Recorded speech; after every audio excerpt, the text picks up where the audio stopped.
स्वामी जी, सामाजिक मुद्दों से आपका जुड़ाव बहुत ज़्यादा है, इसलिए एक बहुत अहम सवाल ये कि पिछले कुछ दिनों के दौरान ये चर्चा बहुत हुई है समाज में कि क्या समाज में कटुता बढ़ रही है? आपको क्या लगता है? कटुता, ये देवासुर संग्राम धर्मयुद्ध दुनिया में चलता रहता है। दरअसल जो ताकतवर लोग हैं ना, वो लोगों को बांट करके, बांटो और राज करो, ये कहते हैं। अंग्रेजों ने इसका बहुत ज्यादा इस्तेमाल किया, मुगलों ने भी तो किया था। कुछ लोगों को अपने पक्ष में कर लिया, किसी की छोरी ब्याह ली, किसी के यहाँ अपनी छोरी ब्याह दी, तो ये सब काम चलता रहता है। तो जाति, वर्ग, समुदाय, भाषा, अलग अलग नामों से जो विभाजन है, ये युगों युगों से था। और इसका आधार जो है, कोई लॉजिकल इसका ग्राउंड नहीं है। किस बात का विभाजन?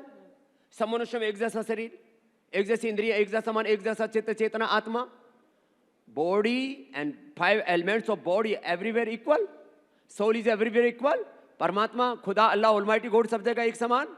किस बात का विभाजन? आजीविका, हर व्यक्ति, हर जाति, वर्ग, समुदाय में पैदा हुआ हर आदमी हर तरह का काम कर रहा है। तो ये जाति, वर्ग, समुदाय, भाषा और यहां तक कि मैं तो कहता हूं देशों के नाम पर भी विभाजन ठीक नहीं है। भारत में भी 15 अगस्त 1947 से पहले 565 रियासतें थी।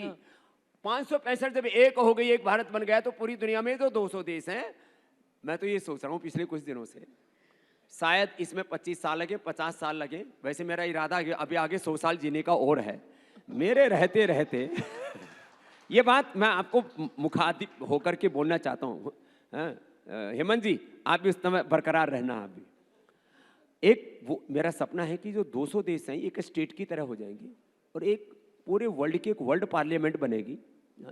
उसमें जो है एक आध्यात्मिक सलाहकार के तौर पर मुझे रख लेना, प्रधानमंत्री हेमंत शर्मा जी को बना देंगे, उसका प्रेसिडेंट का हो या प्राइम मिनिस्टर का हो। कहने का मेरा तात्पर्य है कि पूरी दुनिया के 200 देश, इनमें जो रोज की रोज लड़ाइयाँ, फसाद, झगड़े, सब इसका उसका, ऊंचा नीचा, एक दूसरे से छीना झपटी, हर एक देश की एक स्वायत्तता है, हर एक देश की अपनी एक स्वाधीनता है। अब देखो, हिजाब बोले ईरान में पहले तो बोलो बंदिश लगी हुई है, अरे वो सऊदी अरब में हिजाब पहन रहे, वहां अमेरिका को नहीं दिखता हिजाब। तो ये सारी दुनिया में अपने हिसाब से पूरी दुनिया को जो हाँकने की दृष्टि है, ठीक नहीं है। दुनिया में भी बहुत डिस्क्रिमिनेशन है, सामाजिक तौर पर, आर्थिक तौर पर, राजनीतिक तौर पर, और भारत में भी डिस्क्रिमिनेशन था, है और थोड़ा थोड़ा तो रहेगा, लेकिन इसका वर्चस्व नहीं होना चाहिए, ये नीचे रहना चाहिए। यतो धर्मस्ततो जयः सत्यमेव जयते, धर्म ऊपर रहना चाहिए, बाकी नीचे तो थोड़ी बहुत उथल पुथल रहेगी। तो जितने भी विवेकशील लोग हैं पूरे देश के, उन सबको कहना चाहिए हम सब एक हैं, सब समान हैं, सभी महान हैं, सब एक ईश्वर की, खुदा अल्लाह ऑलमाइटी गॉड की संतान है, एक धरती माता भारत माता की संतान है। स्वामी जी, कोई भेदभाव नहीं होना। स्वामी जी, आप तो एकता पर गीत भी गाते हैं, तो कोई गीत ही बता दीजिए, एकता की आप बात कर रहे हैं सामाजिक। मंदिर, मस्जिद, गिरजा घर में बांट दिया भगवान को, धरती बांटी सागर बांटे, मत बांटो इंसान को, मत बांटो इंसान को। हिंदू के लिए ना मुसलमान के लिए, जीना है तो जिए हिंदुस्तान के लिए, आपसी मतभेद हमें जीने नहीं देंगे, देश न रहा तो हम कैसे रहेंगे, एक है लहू का रंग पहचान के लिए, जीना है तो जिए हिंदुस्तान के लिए। जाति पंथों के बंटवारे, झूठ कहाए तेरे द्वारे, तेरे लिए सब एक समान, कोई ऊंच न कोई महान, सारा जग तेरी संतान, रघुपति राघव राजा राम, पतित पावन सीताराम, सबको सन्मति दे भगवान, सारा जग तेरी संतान। अच्छा देखो, हमारे यहाँ पर दुर्गा सहस्त्रनाम, अभी नवरात्र चल रहा है, विष्णु सहस्त्रनाम, शिव सहस्त्रनाम, भगवान के हमारे यहाँ तो 10,000 नाम बताए। महर्षि दयानंद इतने तार्किक थे, सत्यार्थ प्रकाश में 100 नाम लिखे, बोले भगवान के तो अनंत गुण कर्म स्वभाव अनंत नाम है। खुदा, ईश्वर, अल्लाह, परमात्मा, गॉड, ऑलमाइटी, सुपर पावर, कुछ भी बोलो, या मैं तो कहूँ प्रकृति कहो, प्रकृति कहो, परमेश्वर कहो, भगवान का विधान कहो, कोई भेद नहीं है। सारी दुनिया सब एक ही बात मानती है। फिर भी ये कुछ धूर्त और चालाक लोग लोगों को लड़ा झगड़ा करके अपने मंसूबे पूरे करने के लिए लोगों को लड़ाते भिड़ाते रहते हैं। तो जितने भी समझदार लोग हैं भैया, जाति के नाम पर, भाषा के नाम पर, वर्ग समुदाय के नाम पर, हिंदू मुसलमान सिख ईसाई जैन बौद्ध आस्तिक नास्तिकों के नाम पर किसी को लड़ने की जरूरत नहीं है। लड़ने से, लड़ाई झगड़े से कुछ मिलने वाला नहीं है। प्यार मोहब्बत से रहो। 2.5 अक्षर प्रेम के पढ़े सो पंडित होए। तो अगर सब एक हैं तो फिर जब गरबा होता है तो फिर मुसलमानों की एंट्री क्यों बंद कर दी जाती है? और इसके अलावा ईद पर नमाज खुले में नहीं पढ़ सकते। अब आप क्रिसमस की बात कर लीजिए, यहाँ पर क्रिसमस ट्री तोड़ दिए जाते हैं, सेंटा क्लॉज की पिटाई हो जाती है। पर ये जो है ना, ये भी विभाजनकारी बातें हैं।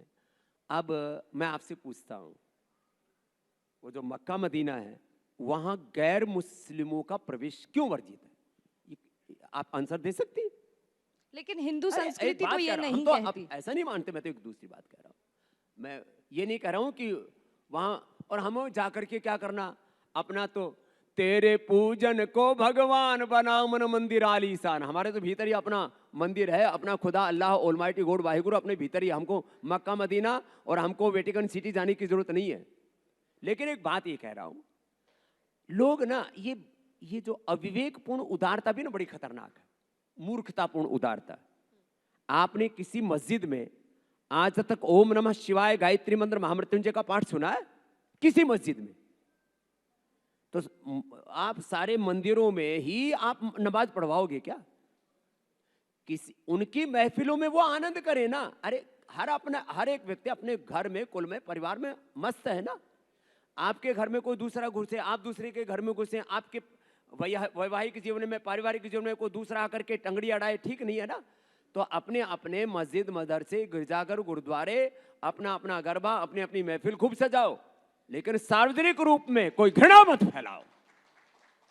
और एक बात और कहता हूं, ये जो घृणा फैलाने वाले लोग हैं ना, ये आपस में भाईचारे का नारा देंगे और फिर दूसरों को चारा समझते हैं, बेचारा समझते हैं, वो गड़बड़ है। इसलिए ये जो मजहबी तौर पर नफरत फैलाने वाले लोग अपना मंसूबा पूरा करने के लिए दूसरों में मारकाट कर देते हैं और फिर उदारता की बातें करते हैं। मैंने बहुत लोगों के साथ बातें की हैं।